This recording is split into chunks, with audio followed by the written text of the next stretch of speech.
2021년 5월 5일 수요일입니다. 오늘 한국에서는 어린이날인데요. 또 예배 자리에 오신 모든 분들 주님의 이름으로 환영합니다. 기도하겠습니다. 하나님 감사합니다. 오늘 또 복된 하루를 허락해 주셨습니다. 우리 사랑하는 성도들 한마음으로 예배드리는 그 예배의 처소, 그 장소가 하나님을 만나는 귀한 자리가 되게 하시고 힘들고 어려운 시대 가운데 하나님께서 위로하시고 소망 주시고 능력 주셔서 오늘도 기쁨의 하루 복된 하루 될 수 있도록 도와주시옵소서. 예수님의 이름으로 기도합니다. 아멘. 이 시간에 우리 찬송가 287장 다 같이 찬송 올려드리겠습니다.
하나님의 말씀 열왕기상 13장 1절에서 10절 말씀 보겠습니다. 보라, 그때 하나님의 사람이 여호와의 말씀으로 말미암아 유다에서부터 베델에 이르니 마침 여로보암이 제단 곁에 서서 분향하는지라. 하나님의 사람이 제단을 향하여 여호와의 말씀으로 외쳐 이르되 제단아 제단아, 여호와께서 이와 같이 말씀하시기를 다윗의 집에 요시아라 이름하는 아들을 낳으리니 그가 내 위에 분향하는 산당 제사장을 내 위에서 제물로 바칠 것이요 또 사람의 뼈를 내 위에서 사르리라 하셨느니라 하고, 그날에 그가 징조를 들어 이르되 이는 여호와께서 말씀하신 징조라. 제단이 갈라지며 그 위에 있는 재가 쏟아지리라 하매, 여로보암 왕이 하나님의 사람이 베델에 있는 제단을 향하여 외쳐 말함을 들을 때 제단에서 손을 펴며 그를 잡으라 하더라. 그를 향하여 편 손이 말라 다시 거두지 못하며 하나님의 사람이 여호와의 말씀으로 보인 징조대로 제단이 갈라지며 재가 제단에서 쏟아진지라. 왕이 하나님의 사람에게 말하여 이르되 청하건대 너는 나를 위하여 내 하나님 여호와께 은혜를 구하여 내 손이 다시 성하게 기도하라. 하나님의 사람이 여호와의 은혜를 구하니 왕의 손이 다시 성하도록 전과 같이 되니라. 왕이 하나님의 사람에게 이르되 나와 함께 집에 가서 쉬라. 내가 내게 예물을 주리라. 하나님의 사람이 왕께 대답하되 왕께서 왕의 집 절반을 내게 준다 할지라도 나는 왕과 함께 들어가지도 아니하고 이곳에서는 떡도 먹지 아니하고 물도 마시지 아니하리니 이는 곧 여호와의 말씀이 내게 명령하여 이르시기를 떡도 먹지 말며 물도 마시지 말고 왔던 길로 되돌아가지 말라 하였음이니라 하고 이에 다른 길로 가고 자기가 베델에 오던 길로 되돌아가지도 아니하니라. 열왕기상 13장 이 본문의 말씀은 바로 하나님께서 북쪽 이스라엘 여로보암이 만든 이 산당이 불법이라는 것을 공식적으로 하나님의 사람을 통해서 이제 그것을 전달한 사건이라고 볼 수가 있습니다. 그러니까 이 동기부터 잘못된 거죠. 그러니까 백성들의 마음이 이제 종교적인 그 성전 예루살렘에 가서 그들이 예배를 드리는 것을 못하게 막기 위해서, 그래서 단과 베델에 이 우상을 세워놓고 그곳에서 사람들이 제물을 바치도록 했습니다. 근데 하나님의 사람, 유다에서 온 하나님의 사람은 이제 하나님의 말씀을 대언해서 선포할 때 이 제단을 바로 다윗의 혈통의 요시야라는 사람에 의해서 이 무너질 것을 예언하고, 또한 징조로서 이 제단이 갈라지고 쏟아질 것이다. 재가 쏟아질 것이다. 이렇게 말합니다. 여로보암이 이야기를 듣고 화가 나죠. 왕의 권위를 가지고 세워진 산당을 감히 그것을 저주하다시피 이야기를 했으니까. 그리고 이제 제단에 재가 쏟아진다는 것은 그 거룩한 재거든요. 그것은 영문 밖에 가서 율법에 의하면 정해진 장소에 그것을 쏟아야 되는데, 이 제단에서 아예 쏟아진다는 것은 하나님께서 이 산당 자체를 하나님께서 받지 않는다라는 것을 가시적으로 나타내는 것입니다. 그리고 그 예언대로 제단이 갈라지고 숯불이 쏟아져 버렸습니다. 그리고 왕은 명령을 내려서 그 하나님의 사람을 잡으라고 손을 들었을 때 손이 말라버렸어요. 이게 말라버렸다는 것은 완전히 뼈가 굳어져 버린 거죠. 그러니까 손이 내릴 수도 없는 그런 상황에서 그때서야 비로소 두려움을 가지고 하나님의 사람에게 원래 손이 원상대로 될 수 있도록 하나님께 간구를 합니다. 하나님의 사람이 하나님께 은혜를 구할 때 다시 손이 정상으로 돌아오게 되죠.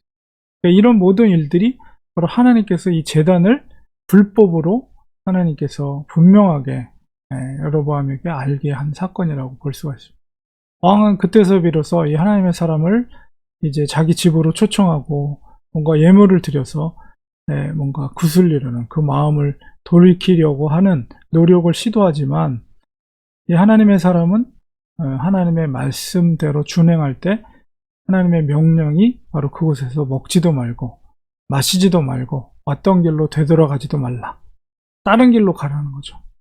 그래서 그 말씀대로 이제 그 제단에서 내려오게 됩니다.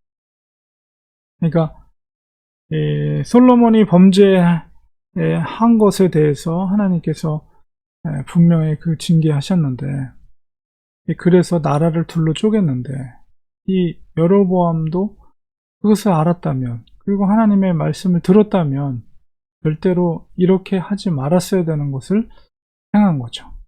그 동기는 하나님을 경외하는 것이 아니라 자기의 왕권을 지속하기 위해서, 백성들의 마음을 뭔가 자기에게로 돌리게 하기 위해서, 그런 인간적인 목적에 의해서 베델과 단에다가 산당을 지은 것입니다.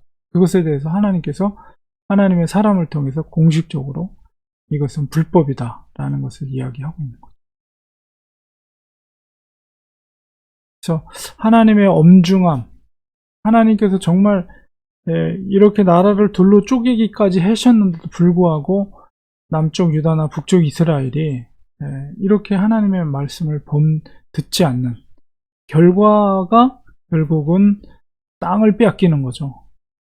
그래서 이것을 읽는 독자들은 왜 우리가 바벨론의 포로로 잡혀와서 우리가 땅을 빼앗기고 우리 고향에서 살지 못하고 성전이 파괴되고 이렇게 정말 떠돌이 생활을 해야 되는가, 노예 생활을 해야 되는가에 대한 역사적인 반성을 이 책을 통해서 하고 있는 거죠.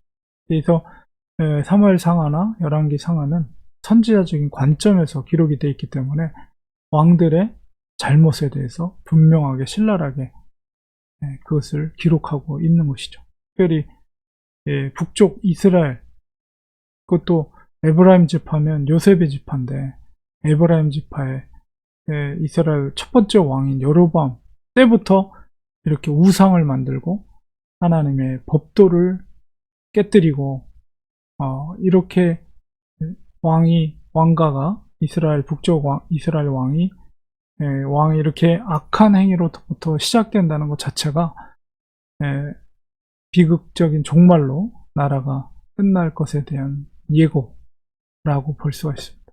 결국은 하나님은 이 제사, 이곳에 드려지는 모든 것이 불법이기 때문에 그것을 아무리 거기에다가 제사를 드린다 할지라도 하나님은 받지 않으시는 거예요. 그러니까 첫 단추가 잘못되면 아무리 이어지는 단추를 이쁘게 잘 끼워도 다 잘못되는 거죠. 이 첫 단추를 잘못 낀 거예요. 우리가 정말 이런 우를 범하지 말아야 됩니다. 첫 단추를 잘못 꼈을 때는 그 즉시 회개하고 바로 빼서 원래대로 돌아가는 것이 지혜로운 것입니다. 이것을 회개하지 않고 돌이키지 않는다면 시간이 흐를수록 도저히 돌이킬 수 없는 그런 상황이 돼버릴 수밖에 없다는 거죠. 솔로몬이 그랬던 거죠. 우리가 하나님 앞에서 하나님이 정말 우리에게 요구하시는 이 땅에서의 삶이 무엇인가, 우리가 그것을 우리는 바로 알아야 됩니다. 왕권을 갖는 것, 백성들로부터 인기를 얻고 뭔가 마음을 얻는 것, 그것이 아닙니다.